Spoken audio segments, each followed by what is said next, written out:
नवी मुंबई विमानतळासाठी एकूण 10 गावांचं पुनर्वसन करण्यात आलं होतं. या 10 गावांपैकीच उल्वे एक गाव आहे. त्या उल्वे गावामध्ये मी आलेलो आहे. या गावाचं पुनर्वसन झालंय. पण आपल्याला वाटणार नाही की हे गाव आहे की शहर आहे. माझ्या मागे आपण बघू शकता की हे संपूर्ण उल्वे गाव आहे. तब्बल 7-7 माळ्याच्या या इमारती आहेत आणि ह्या सगळ्या इमारती या उल्वे गावातल्या ग्रामस्थांच्या आहेत. त्यांची जी मूळ घरं होती त्या मूळ घराच्या 3 पट त्यांना जागा देण्यात आली होती. कोणाला 500 मीटरचा भूखंड मिळाला, कोणाला 700, कोणाला 800 तर कोणाला 1000 मीटरची देखील भूखंड मिळण्यात आलेले आहे. आणि हे सगळं या उल्वे नोड मध्ये हा एकूण 4 गावं वसवण्यात आली. त्यामध्ये तरघर, उल्वे, गणेशपुरी आणि कोंबडभुजा. सेक्टर 24, 25 आणि 25 अशा 3 सेक्टर मध्ये एकूण 4 गावं वसवण्यात आलेली आहे. आणि ही संपूर्ण हा उल्वे गाव आहे. आपण बघू शकता की या गावांचं आता रूपांतर शहरामध्ये झालेलं आहे. आणि ह्या उल्वे शहरामध्येच ही गावं वसवण्यात आलेली आहे. आणि प्रत्येकाचं आज इथला जो प्रत्येक शेतकरी आहे, इथला जो प्रत्येक ग्रामस्थ आहे, हा आर्थिकदृष्ट्या सधन झालेला आहे.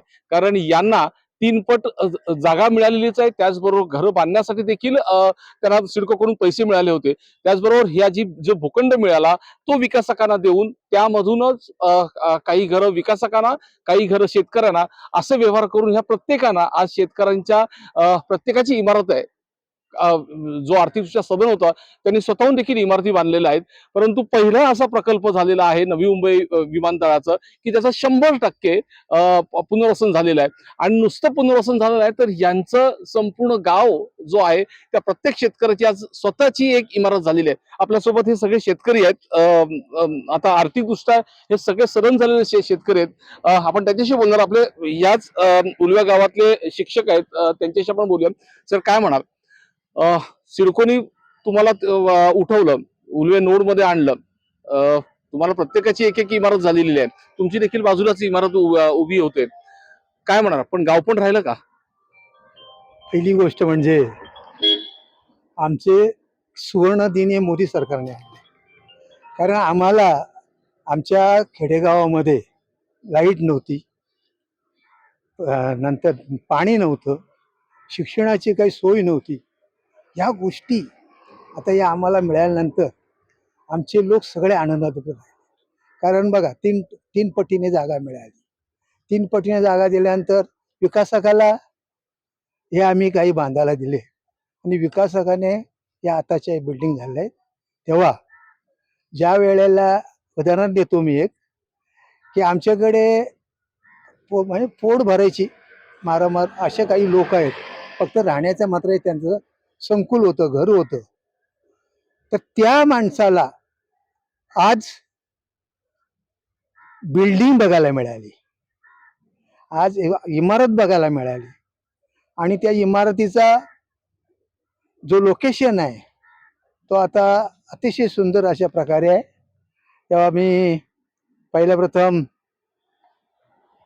मोदी सरकारचे धन्यवाद मानेन की आपण या आमच्या रंगलेल्या गांधलेल्या लोकांना जो तुम्ही आमचा विकास केलात, हा विकास झाल्यामुळं आमचा प्रत्येक माणूस हा सधन आर्थिकदृष्ट्या व्यवस्थित आहे. तेव्हा आता नवी मुंबई हा विमानतळ होत आहे. आणि त्याचप्रमाणे राज्याचे मुख्यमंत्री फडणवीस साहेब त्यांनी आता एक विधान केलेलं आहे आणि त्यांनी मान्यता दिली आहे की उल्वा विमानतळाला दिबा पाटलांचं नाव दिलं जाईल. लोकांच्या मनात अतिशय आता आनंद झाला. कारण ज्या माणसाने या ठिकाणी संपूर्ण आपली हयात घालवली अशा माणसाचं नाव दिल्यानंतर प्रत्येकाला त्याचा अभिमान वाटला. अभिमान वाटते. मग आणखीन काही तरुण आपल्या सोबत आहेत, त्यांच्याशी बोलूया. काय म्हणाल? गावातलं गाव पण गेलंय, तुम्ही शहरात आता आलेला आहेत. त्या गाव पण म्हणजे त्या गावातली आठवण येतात? आठवण तर नक्कीच येतात. कारण आम्ही जवळजवळ 15 वर्षापूर्वी आम्ही कॉलेजला जाताना 15 ते 20 किलोमीटर आम्ही कॉलेजला जायचो. परंतु आमचा गावाचा पुनर्विकास झाल्यामुळे आम्हाला आता 1 आणि 2 किलोमीटर फक्त आता कॉलेजेस आलेले आहेत, स्कूल आलेले आहेत. आणि पूर्वी आम्ही जर कोण आजारी पडला तर आम्ही 25-25, 30-30 किलोमीटर आम्ही हॉस्पिटलला जायचो. पण हॉस्पिटल सुद्धा आता 1 आणि 2 किलोमीटर वरती आलेले आहेत. पण हा जो सगळा विकास पाहून म्हणजे पूर्वी गावात राहून तुम्हाला शहराकडे बघायला लागायचं आणि तिथलं झगमगाट शहरातलं होतं. आज तुम्ही शहरात स्वतःहून आलेले आहेत. पूर्वी आम्हाला मुंबई हेच माहिती होतं, परंतु आता जर आम्हाला आमचा विकास झालाय त्याच्यामुळे आम्हाला मुंबईचं वातावरण काय असतं हे आज आम्हाला बघायला मिळतं इथं. तुम्ही काय म्हणाला? जेव्हा आमचा जन्म झाला तेव्हा आम्ही कुलाच्या घरात राहायचो आणि आताचा सध्या तुम्ही बघाल तर आमची बिल्डिंग ही 4-4, 7-7 माल्याच्या बिल्डिंग आहेत आमच्या प्रत्येकाच्या गावात. म्हणून आम्ही सर्व समाधानी आहोत. पण आणखीन काही गावं देखील आता ह्यामध्ये त्यांचं पुनर्वसन करा असं म्हणतायत. कारण तुमचं पुनर्वसन खूप चांगल्या पद्धतीने झालं असं. हो, नक्कीच एकदम चांगलं पुनर्वसन केलंय सिडकोने. सिडकोला पण धन्यवाद देतो आम्ही. आणि कसं मुख्यमंत्री साहेबांनी पण त्याचा पाठपुरावा केलाय सिडको बरोबर. सर्व व्यवस्थित त्यांचं नियोजन करून सिडको बरोबर वार्तालाप करून पुनर्वसन व्यवस्थित केलंय. तुम्ही काय? नक्कीच आम्हाला पण त्याचा पूर्ण मोबदला मिळाला आहे. आम्ही आमच्या वेळेला आम्ही ज्या स्कूलमध्ये जायचो तेव्हा आम्हाला म्हणजे हे होतं स्कूलमध्ये जायला थोडासा हे व्हायचा. आता कसं शहरामध्ये आलोय, सर्व मुलांना CBSE बोर्ड मिळाले, ते आम्हाला गावा ठिकाणी मिळायला शक्यच नव्हतं. पुनर्वसनामुळे आम्हाला तो एक आमच्या जरी मुलांना, आमच्या पिढीला, नवीन मुलांना हा फायदा झाला. CBSE बोर्ड, मंदिर आमच्या गावातले पुनर्वसनामुळे मोठे झाले, रस्ते चांगले झाले आणि राहायला आम्हाला तर तुम्ही बघितलंच असाल, बघतायत सर्वजण 4-4 माल्याच्या प्रत्येकाच्या स्वतःकडे बिल्डिंग आहेत. त्याचा मला फक्त गाव उठल्याचं जरा आम्हाला वाईट वाटतंय, पण त्या व्यतिरिक्त आम्हाला आनंदही होतोय की आम्हाला इकडे राहायला व्यवस्थित मिळतंय. एक नवी मुंबईसारखं बिल्डिंग मध्ये राहायला मिळतंय, एक आम्हाला आनंदाची गोष्ट वाटते. तुमची किती किती हे आहे, जमीन किती होती? आमची जास्त थोडीशी होती आमची. किती होती आता किती आहे? आता आमच्या मध्ये 41चा प्लॉट होता आमचा. किती किती रूम तुम्हाला मिळाले? 8 रूम. 8 रूम स्वतःचे आहेत. काय मग पूर्वीपेक्षा आता बरं वाटतंय? बरं वाटतंय, व्यवस्थित वाटते.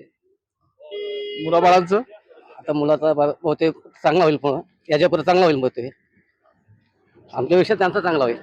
आपल्यासोबत काही महिला आहेत, आपण त्यांच्याशी देखील हे करूया. मला सांगा की तुम्ही गावातून बाहेर आलात आणि नेहमी तुम्हाला शहरातला झगमगाट बघायचं. आज तुम्ही त्या शहरामध्ये तुमचं गाव वसवण्यात आलेलं आहे. काय फरक वाटतंय? खूप खूप फरक झालाय. म्हणजे गावात खूप लाईफ आपली वेगळी होती, या सिटीत खूप वेगळी आहे. पण त्याचा तुम्हा तरुणांना फायदा होईल, म्हणजे जे कॉलेजमध्ये मुलं शिक्षणासाठी किंवा ह्याच्या फायदा तर होणारच आहे, कारण की गावात कसं एसटी वगैरे पटकन अवेलेबल नव्हता. इथे सिटी असल्यामुळे रिक्षा, ऑटो जे काय असेल ते लगेच अवेलेबल असते. तुम्ही काय म्हणा, पूर्वी गावातली परिस्थिती एकदा लाईट गेली की 2-2 दिवस लाईट नसायची. रस्ते गटारं उघडी पडलेली आहेत, रस्ते नाहीत बरोबर आहेत, गल्ल्या गाडी घरापर्यंत येत नाहीत, अशी सगळी परिस्थिती होती. आज काय वाटतंय? नाही, इथे आल्यापासून थोडं बरंच वाटतंय पहिल्यांपेक्षा. पण गावात जेवढी मजा होती तेवढी इथं मजा नाही येत.